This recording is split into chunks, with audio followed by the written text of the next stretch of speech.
Ikaw ang laging laman ng aking isipan, ng aking puso, mula sa aking paggising hanggang sa aking pagtulog. At maging sa aking panaginip ay ikaw ang aking kaulayaw.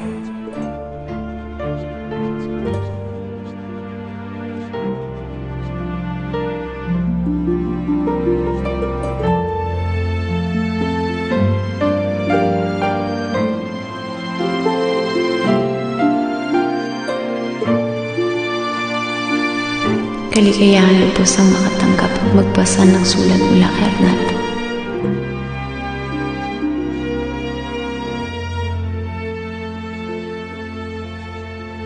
Subalit isang araw, wala nang dumating na sulat mula sa kanya. Maski lumipas ang ilang buwan, hanggang maging isang taon.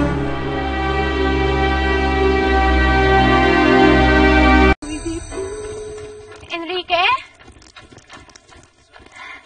Sige. Magandang umaga, Alejandra. Magandang umaga rin sa'yo, Enrique. Mas gumaganda ka. Yan ba'y sa dahilang pagbalik ni Arnaldo mula sa Italia nung nakaraang Martes? Narito na si Arnaldo? Nakabalik na siya mula Italia? Pagpaumanhin mo, kailangan ko na nga pala umalis. Paalam.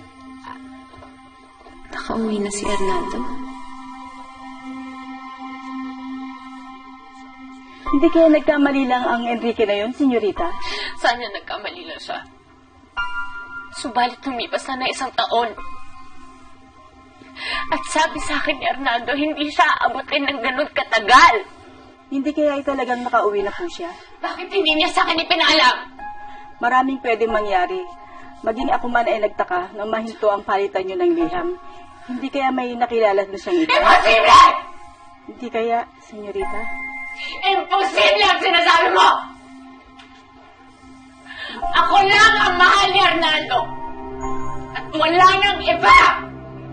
Ako lang ang kanyang inamorata!